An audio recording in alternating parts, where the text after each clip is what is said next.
আসসালামু আলাইকুম। কেমন আছেন সবাই? আশা করি ভালো আছেন। সবাইকে স্বাগতম আমার চ্যানেল জুয়েলারি আড়াতে। আজকে আপনাদের দেখাবো এই হ্যান্ড এমব্রয়ডারি চুড়িটা আমি কিভাবে তৈরি করেছি। চলুন দেখে নেওয়া যাক। ১ম এ আমি নিয়ে নিয়েছি একটি চুড়ির বেস, তারপর আমি নিয়ে নিয়েছি একটি আগে থেকেই কেটে রাখা কাপড়, তারপর আমি নিয়ে নিয়েছি একটি ফেব্রিক গ্লু, আর তারপর আমি নিয়ে নিয়েছি একটি কেচি। এখন চুড়ির বেসের মধ্যে আমি বেশি করে ফেব্রিক গ্লু দিয়ে এই কাপড়টা ভালোভাবে পেঁচিয়ে নেব।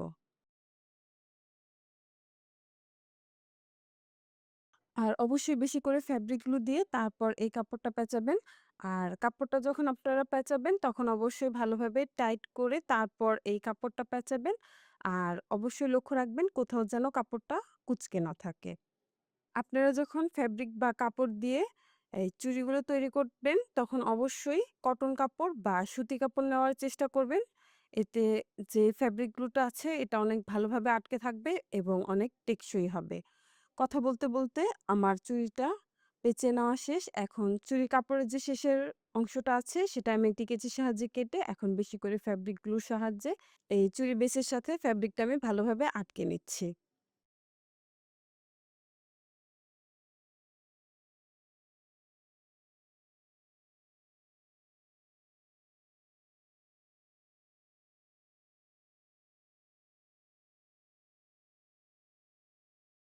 এটা এখন কিছুক্ষণ আমি শুকানোর জন্য অপেক্ষা করব।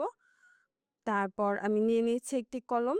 এখন কলম দিয়ে আমি চুড়ির একদম মাঝ বরাবর একটি দাগ টেনে নিচ্ছি। যাতে আমি যখন সুতার কাজ করব যেন বাঁকাতেরা ভাবে সুতার কাছেটা আমি না করে একদম সোজা হয়। আমার চুড়িটার মধ্যে কলম দিয়ে এঁকে নেওয়া শেষ। তারপর আমি নিয়ে নিয়েছি একটি গোলাপি কালারের সুতা আর একটি সুই। আমি এই সুতাটা ১ টা করে নিয়েছি বা ১ নাল করে নিয়েছি। এখন আমি কিভাবে এই সেলাইটা তুলছি আপনারা একটু ভিডিওতে ভালোভাবে লক্ষ্য করলেই বুঝতে পারবেন। আমি কিন্তু সুতার শেষের অংশে বা সুতার শেষের মাথায় কোনো গিঁট দেইনি। আমি ডাইরেক্ট সেলাই শুরু করেছি। আপনারা একটু ভিডিওটা ভালোভাবে লক্ষ্য করলে বুঝতে পারবেন আমি এই সেলাইটা কিভাবে তুলছি। আর আমি এখন যেই সেলাইটা দিচ্ছি এটা হচ্ছে কাঁথা বা খেতা স্টিচ। এই সেলাইটা খুবই সহজ, যে কেউই পারবেন। আর অবশ্যই আপনারা সুতি কাপড়ের উপরেই এই সেলাইগুলো তুলবেন।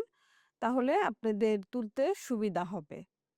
আর আমি যেই সুতাটা নিয়েছি এটা লাচ্ছি সুতা নিয়েছি। আপনারা চাইলে ডিএমসি সুতা দিয়েও এই কাজটা করতে পারবেন। আবার আপনারা চাইলে কাপড় সেলাই করার যে সুতাটা আছে সেই সুতাটা দিয়েও এই কাজটা করে নিতে পারবেন। আমার একটা লাইন তুলে নেওয়া শেষ। এখন আমি অন্য আরেকটা লাইন কিভাবে তুলছি এটা আপনারা একটু ভালোভাবে লক্ষ্য করলেই বুঝতে পারবেন।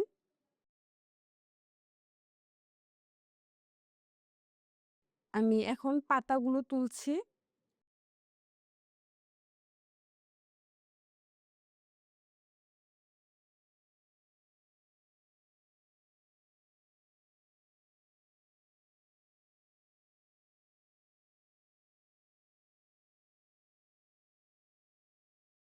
আমি এখানে ১ জোড়া পাতা তুলে নিয়েছি। এখন আমি আরো ১ জোড়া পাতা দিব। টোটাল আমি এখানে ২ জোড়া পাতা দিব। তারপর একটি ফুল তুলব। তারপর আবারও ৪ টা পাতা দিয়ে আবারও একটা ফুল তুলব। আপনাদের যদি আমার এই হাতের কাছেটা বুঝতে অসুবিধা হয়, আপনারা ভিডিওটা ভালো করে বারবার দেখলেই বুঝতে পারবেন।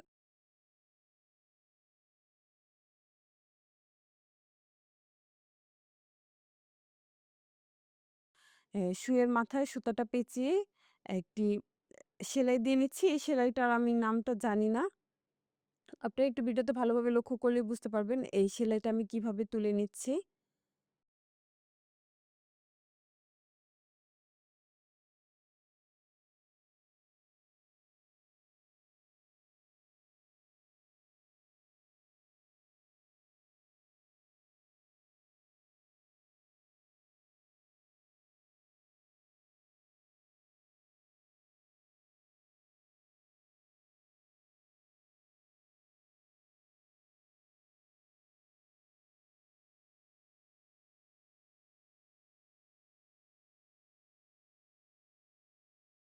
আমি মোট ৬ বার সুতা পেঁচিয়ে সুইয়ের সাহায্যে তুলে নিয়েছি।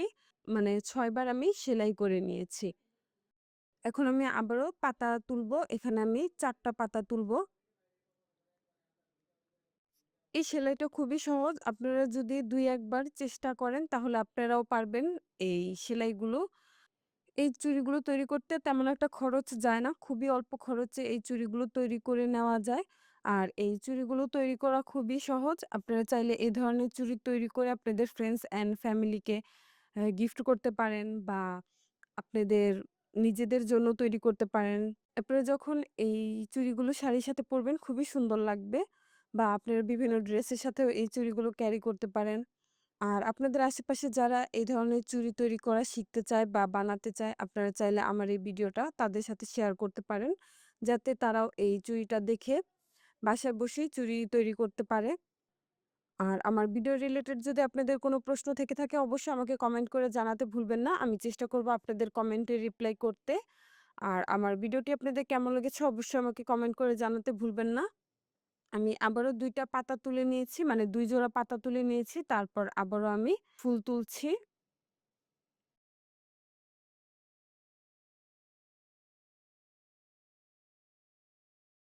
আমি যদি সম্পূর্ণ কাজটা আপনাদের দেখাতে যাই তাহলে দেখা যাবে ভিডিওটা অনেক বেশি বড় হয়ে যাবে।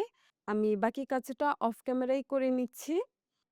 এবার আমি দেখাচ্ছি এই ফুলটা আমি কিভাবে তুলেছি। ১ম এ আমি ২ জোড়া পাতা তুলেছি, একটি ফুল তুলেছি। তারপর আবার আমি ৪ জোড়া পাতা তুলে একটি ফুল তুলেছি।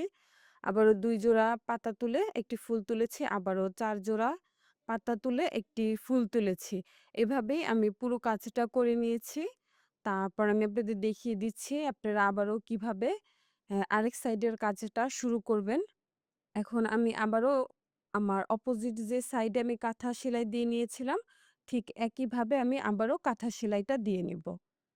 অফ ক্যামেরায় আমি পুরোটা কাঁথা স্টিচ দিয়ে নিয়ে নিয়েছি। এখন আমি এই সুতার শেষের অংশটা কিভাবে কেটে নিচ্ছি আপনারা একটু ভিডিওতে ভালোভাবে লক্ষ্য করলেই বুঝতে পারবেন। আমি একটি সেলাই তুলে তারপর কেচির সাহায্যে সুতার একদম শেষের অংশটা ভালোভাবে কেটে নিয়েছি। আমার চুড়িটা তৈরি করে নেওয়া শেষ। আমার এই ভিডিওটি আপনাদের কেমন লেগেছে অবশ্যই আমাকে জানাতে ভুলবেন না। ভিডিওটি শেষ পর্যন্ত দেখার জন্য সবাইকে অসংখ্য ধন্যবাদ।